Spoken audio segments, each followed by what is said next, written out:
If we're talking about the EBU membership, of course, I said it yesterday, it's 41 members. And if we're talking about just the European Union for a moment, it's still 27 different countries. And therefore, different countries meaning different political and electoral systems with all different legislation covering them and also having different provisions for people with disabilities. Now, despite this complexity, I think there are still a number of trends, at least, that I can try to highlight. There will always be exceptions in many countries, but there are a few trends I would like to share with you. Maybe starting by one comment about the so-called European elections, or more correctly, elections to the European Parliament, taking place next year, by the way. Even they are, as such,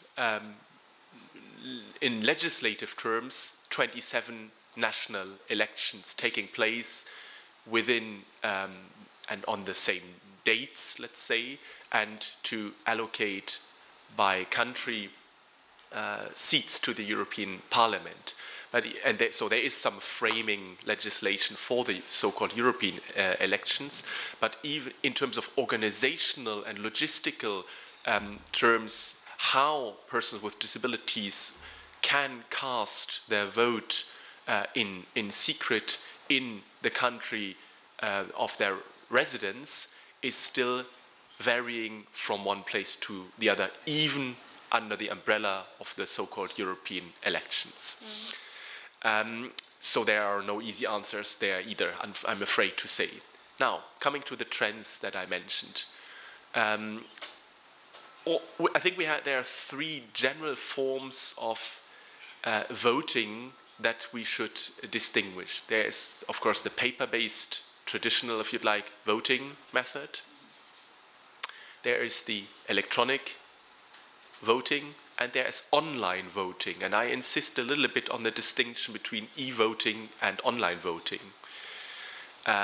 Because e-voting often refers just to the fact that you go still to your polling station and you insert an electronic card into a voting machine, which then opens a menu where you can choose the different parties or candidates and so on. And this raises, in terms of accessibility, very different issues compared to the so-called online voting, which you could possibly, if it's well done, even do on an application from home. And of course, paper voting is the most known, so I don't need to explain what that is and also what the challenges with that are.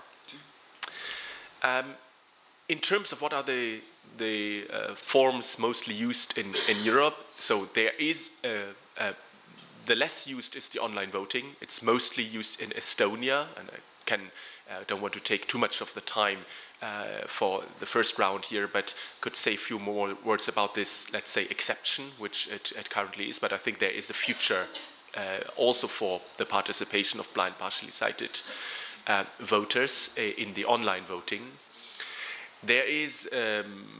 There are some countries who do the e-voting. We heard also about examples, but there are also many questions when it comes to safety and security issues. Stefan already referred to that, and in some countries they have actually tried it. I know it also from the Belgian case where I used to live.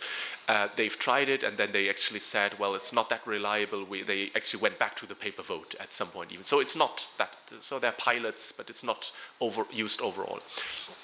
And the paper vote is still today, one could be surprised in the year 23, but it's still quite the dominant majority feature voting method.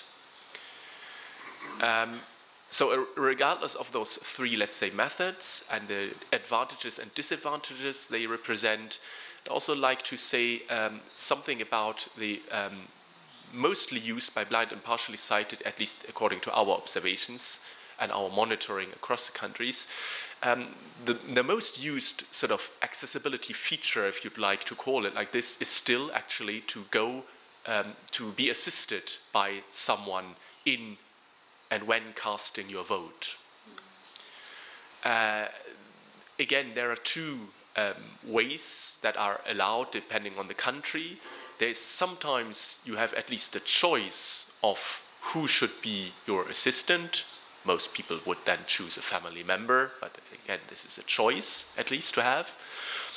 And in some countries, which is even more problematic, there is actually the rule that the assistant has to be provided by the electoral authorities, so to speak. So you go to a polling station, but you are only allowed to enter individually, because the principle of a vote, it's an individual right, so you're actually not allowed to go there with a family member into when really casting a vote.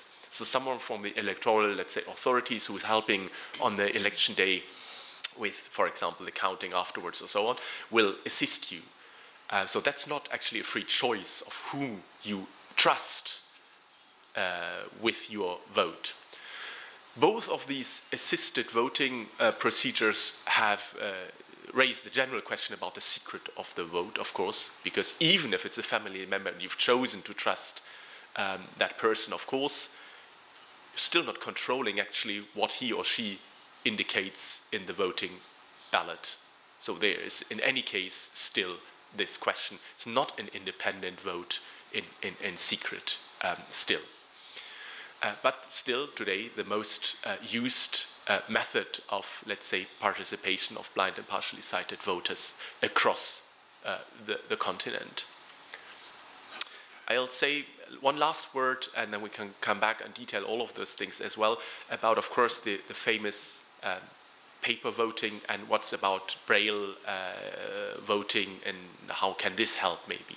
Because there's, as I said, paper is still the most used feature, and so there are in some countries quite good examples about the providing templates in Braille, which give you the list of candidates or parties and which allow blind and partially sighted people, but when it comes to Braille, mostly blind people, but the same actually would be true for large print versions for partially sighted people, that allow you actually to make your choice really independently and to cast your vote. So there are good examples in that regard. Most of the time those templates are actually provided by either really the state, which is of course responsible for organizing the elections, and most of the time in cooperation with the national or regional disability organization, who then really design the template so that it really allows a blind, partially sighted person to make his, her own choice, depending also on the type of election. So of course you can imagine that having a yes or no, let's say, answer when it comes to a referendum, for example, this is fairly easy to display in a Braille sheet. If it comes to a very complex election process where you have to choose between different lists and even sometimes amongst candidates from various lists, there are some political systems allowing for very complex choices. This is much harder to actually really translate into, let's say, sometimes quite static Braille sheets. So their electronic or online versions would certainly offer more potential to make elections of a complex nature more accessible.